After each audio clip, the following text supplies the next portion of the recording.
Hey, what's up, guys? This is a quick 4K Blu-ray review of Deadpool 2. This is a tough movie to actually grade or focus on in terms of picture quality because the movie's just that good. It's if you enjoyed the first movie, there's no spoilers or anything in this review. It's hard to really sit down and focus on the picture quality when you're laughing.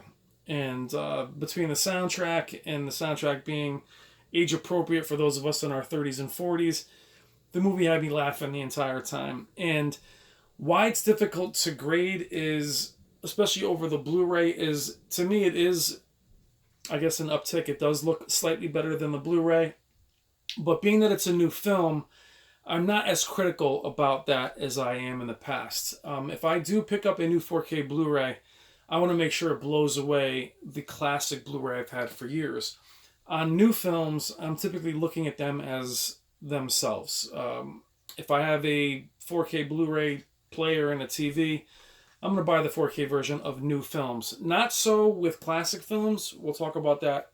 We have talked about that in other videos. On its own, I did enjoy the 4K Blu-ray. I did enjoy the transfer, but it's not going to be for everyone who's expecting the utmost clarity in every single shot.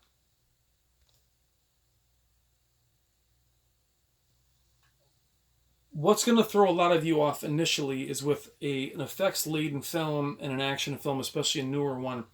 A lot of you have your finger crossed that there will not be a grain structure. Considering it's a new film, a lot of it's shot digitally. So you're going to find yourself very disappointed in the first few minutes as it's very hazy. Whether it's artificial grain, it's there by artistic direction. This first whole element had me checking my settings at first to wonder if I had dynamic contrast up on high or what was going on. So it threw me off initially, and I was like, here we go. It's going to be another Batman vs. Superman fest. Shots like this are purposely soft. You would think with the background being brighter due to HDR. But here's the thing, with that kind of light grain structure, the details in the puddle, the reflections on the puddle starting in, are actually very, very pronounced. So this is a grain structure which kind of throws you off initially, but after the first few minutes, the first few scenes, you really do get caught up in the image. And I found it to be a very detailed image, especially in close-up shots. The close-up shots, especially his suit, the detail in his suit, the dirt in his suit, the gouges in his suit, especially in his shoes, is stuff that I didn't really notice before. And it does lend itself well because you can tell that it is a costume. You notice more the parts of his neck, the parts, just seem to be more pronounced. And that's what you're looking for in 4K, especially when he is without his mask. The details in his skin and the scarring and the burning looks more three-dimensional. You can actually see that it goes in versus just being flat. But in scenes like this, you are seeing more of a fuzz or that grain. However, it's meant to be there in scenes like this. There is a sun coming in, and for somebody like myself who doesn't love grain, I really didn't find it too disorientating or, didn't really distract me as much as it has in previous films, such as Batman vs Superman, or 300, where it was like bugs all over the screen and it was this fake kind of grain. It looks like it fits into the film, especially since the film doesn't have that much color. It does have a very drab color palette. So in terms of HDR and things jumping off the screen, you're not going to find that here. Now, there are some scenes, such as this one, where the grain is a little overbearing. Again, it's sun coming in, it's there for a reason, but it's not something I really like in this format. I do want things, especially with new films, to be very detailed and very crystal and very clear. That's the marketing behind 4K, four times the resolution, the whole thing. It's just, it's not going to happen, guys. It's artistic taste. That's what the directors want. Just like aspect ratio, all these different aspect ratios are the way directors want to frame they shot. They just don't want to say, don't fill your screen. It's their intention. Photographers and people that are in movies will tell you that each one of these aspect ratios have a certain way of cropping it to make it look the way they want to present that shot. They do it painstakingly. To us, it makes us crazy because it doesn't fill the damn screen and it makes a large TV small, but it's what they want.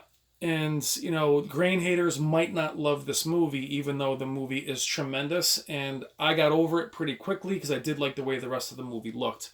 But there are some scenes, though I just said there weren't, there are some scenes that are going to make you check to make sure you have the right disc in.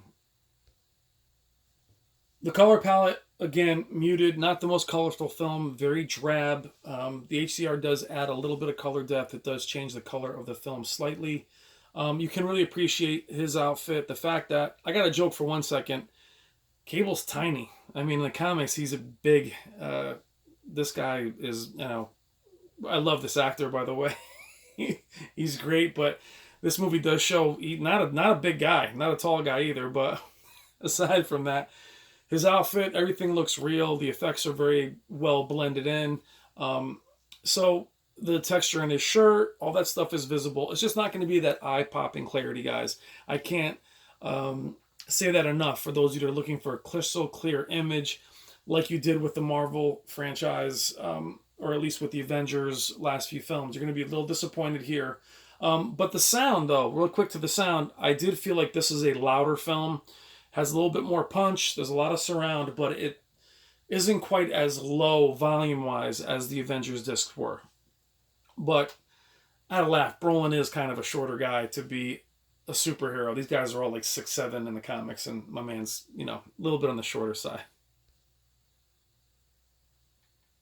So again, quickly, looking at his costume and how dirty it is and the lines that are in it, while I appreciate that, again, the back is blurry, but the color is just very muted, and that's just the way they wanted it to be, this drab kind of picture. So again, if you're looking for an HDR showcase, this is not going to be the film for that.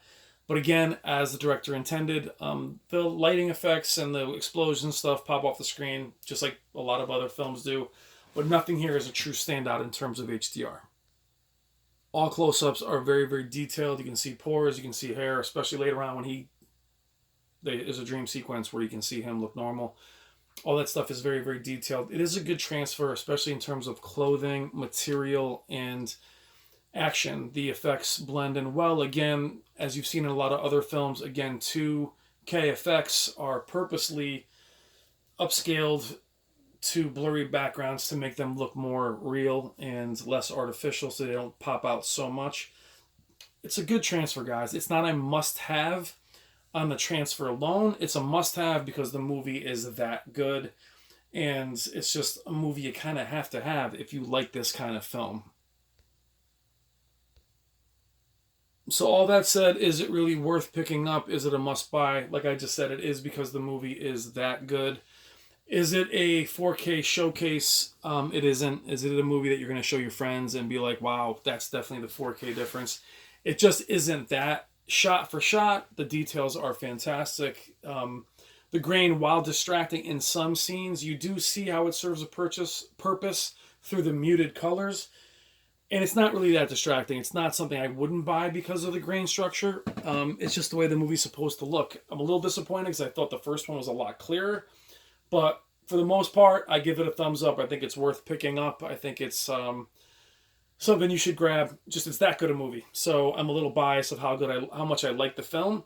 But I think it's perfectly serviceable. But yet again, it's not going to blow your mind with how crisp it is or how colorful or how gorgeous it is.